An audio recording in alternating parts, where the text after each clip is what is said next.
Please welcome back Mark Bittman.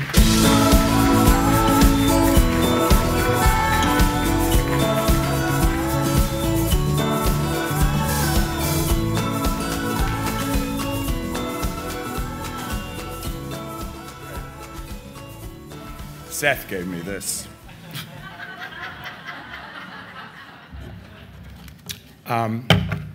I wrote this before. Obviously, I didn't write this in between hearing Sam and now. I'm a very fast writer, but that would be extreme. We have much more in common than not, as you'll hear. One thing, I'm going to try to touch on everything we've spoken about here and maybe try to tie it all together, everything of the last 26, 28 hours, whatever it's been. And since I've had 30 seconds to prepare, it's going to be necessarily incomplete, but what the hell. I don't like hearing that we don't talk about positive stuff. I talked about positive stuff when we opened this conference. Sam talked about positive stuff. To close it, people talked about positive stuff all the way in between. We do talk about positive stuff. It's just not as good as it's going to be, so you have to point out the negative stuff too. But I don't like hearing that we're a bunch of crying, whining babies, because we're not. What did we learn here? We learned that everyone wants to be sustainable. Everybody wants to avoid waste, produce better food, avoid worsening climate change, use fewer antibiotics, encourage more people to farm, encourage farmers to be smarter. There's not that much to argue about. So why do I feel like what we're asking, a food system that's fair, green, nutritious, affordable, is so radical? I think it's in part because the people who are making the decisions on what we eat weren't here. Maybe even less than eaters, farmers don't make decisions. The farmers that are here this morning, the good farmers here this morning, make their decisions based on how the so-called market directs them. Who we've barely heard from here, and thank goodness Sam was here, who we've barely heard from here is government, which is an important part of the puzzle. If you have business, and that includes farmers, and you have eaters, and that includes us, you need government as intermediaries. We had Sam, we had Shelley on my panel. We heard about the very real strides this administration has made, but we're far from having a consensus that we need government to rein in the excesses of industry, and that is what we need. Farmers will grow corn if that's where they make the most money. You can't blame them. We have to make it so that they make more money growing fresh vegetables. Still, when you hear farmers talking about using fewer chemicals, you're seeing the results of exactly the kind of dialogue that needs to happen between so-called big farmers and the so-called food movement. Remember this Gandhi quote. First they ignore you, then they laugh at you, then they fight you, then you win. We are winning.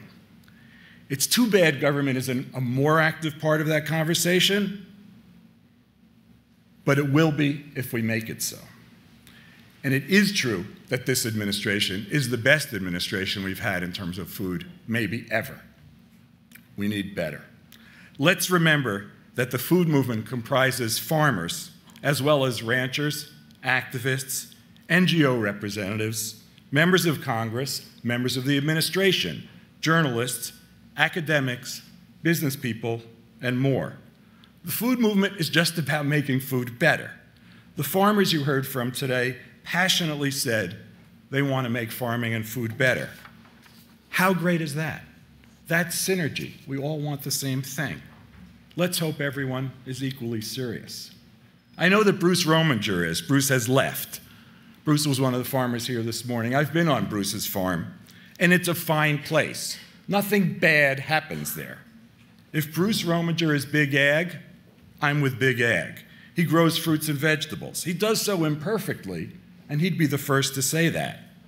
But no one grows food perfectly. I don't even know a gardener who doesn't compromise. Life is compromise. It's not a Manichaean system. It's not black and white. It's not us and them. This is not about being adversarial. We are a family. It is our food system. Let's make it as good as we can for everyone. Individual farmers are not the issue here. The food movement is not about targeting individual farmers but about targeting a system that focuses on growing crops that poison the land and our citizens. I don't need to go into all of this again. The point is this: many kinds of farming can be done responsibly.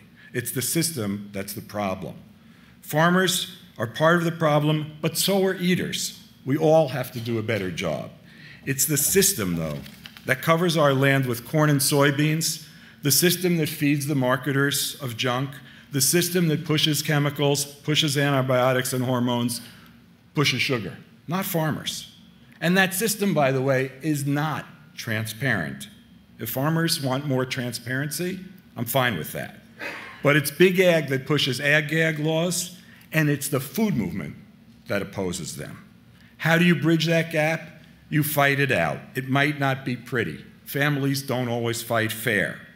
The food movement can build bridges, and the food movement, as I said, includes farmers. But some bridges are too big to gap. I don't think that a responsible food movement can build bridges to Pepsi, for example, a company that makes its living selling junk and drives a system that provides it with the raw materials it needs to sell junk. There's room for disagreement here. Some people think Pepsi and McDonald's and so on can be reckoned with. I think they need to be replaced. I think that will happen, and I know it won't happen anytime soon. Farmers, on the other hand, don't need to be replaced. Farmers, as the ones we heard from this morning were saying, need to make progress in what we can call sustainability.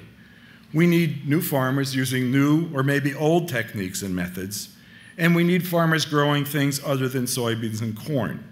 We need agriculture that uses way less chemical fertilizer, as Michael detailed this morning. All of this is barely arguable. What's going to convince farmers who are making money to improve their methods? Three things: new markets, people shopping for food that's fair and nutritious and green, pressure from activists, the press, and so on, and government regulation. We've already seen results, as I noted yesterday, as many others have. That Panera and Chipotle are offering meat raised without antibiotics is fantastic and gives us the ability to pressure others into doing the same. I've said this to food service operators all over the country. If Chipotle can sell meat raised without antibiotics, why can't you give it to your students, your hospital patients, your employees, your prisoners? This can be done. I mentioned other key signs of progress yesterday. As I said, I don't want to hear that all we talk about is what's wrong. That's ridiculous. Things are getting better. Everyone here has said that. I've made a point of saying that whenever I see it. That we have people sitting on this podium describing themselves as part of big ag and talking about how important sustainability is, that's revolutionary. It's not enough. Of course it's not enough. Someone asked me yesterday what things are going to look like in 2050. That is a fool's game. No one can answer that question. I want things to be better next year than they are this year. We can talk about that at next year's conference, but that's what we want. And we want to be ready for big-time change if and when the opportunity arises. I'm often asked what can be done to make things get better in a hurry, because everyone's impatient. Jerry has spoken eloquently about the nature of change. It's important to remember that 10 years ago, very little we've talked about here was in common conversation. Change is inevitable. But the sad thing is 30 years from now, I'm quite sure we're going to be sitting here, or some of us will be, and we're going to say, I cannot believe it took us that long to get soda off the market for children. That's going to happen is something I'm almost certain of. And what makes me so sad is that we know that liquid candy is bad for kids. We know that now. And until we pass legislation that limits its marketing and even sale, thousands, hundreds of thousands of people maybe will be needlessly sick. This is like the soldiers who get killed between the beginning of the negotiation of the peace treaty and its final signing. So just as we must be patient, we also must apply as much pressure as we possibly can. The number of people who die from antibiotic-resistant bacteria is 23,000 a year. One response is to make stronger antibiotics. Another response is to remove the routine use of antibiotics from the food supply. Meanwhile, antibiotic use rose last year. Yes, there has been progress during the course of this administration. No, it has not been enough. I would say getting antibiotics out of routine use in the food supply is the most important demand the food movement can make right now because it's both important and achievable. And it would lead to greater transparency, which we need desperately. And at least today's farmers claim they're interested in seeing more of. Number two, if you ask me, the second most important thing is to more strongly limit the marketing of junk food to kids. It's just scary. I don't care how we do it or what form it takes. The negative impact of the freewheeling market of junk to children, we're still raising people who think that drinking soda is normal and benign. The negative impact of that only gives us a tiny clue about the positives we'll realize by reining it in. We can't make long-term progress without teaching the children the values of real food and the dangers of non-food. My favorite awful new aphorism, progress happens one funeral at a time. It happens one graduation at a time, too.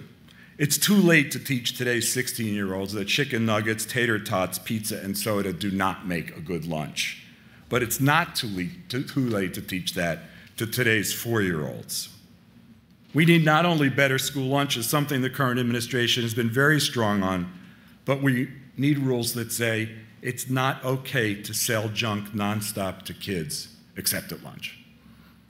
People have asked me here and elsewhere what they can do personally. My guess is that no one in this room needs that kind of advice, but people you know need this kind of advice, so I'm going to give you the 60-second, what should I do, spiel. Here's the 60-second spiel. Here's the spectrum of what's called food. 2/3 of it is actually not. 2/3 of it is what someone lost in the past, Michael probably remembers this, called unidentifiable food-like objects. Weird things that pose as food. Think of Cheetos, for example.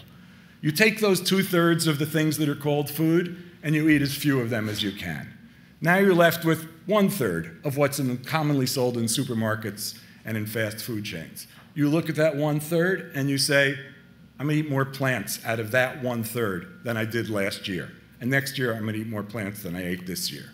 And you take those two rules and you tell people that's what you can do personally, because that's something personal you can do to change not only your health, not only your carbon footprint, but the food system. Cooking is a close third, but I won't get into that. There's one other thing I want to say about what people can do, because people are constantly asking me, what can I do in my work to help change the food system? And I say, I don't care what your work is. If you bring that question to it, if you bring that passion to it, you are going to change the food system. Think about working on food in whatever job you do, and it will happen. There are some other actions you can take on leaving here. One is to sign on to the proposal for a national food policy. Another is to give the Times feedback so that we can make the next year's conference even better than this one, which was pretty damn good. Thank you all for coming.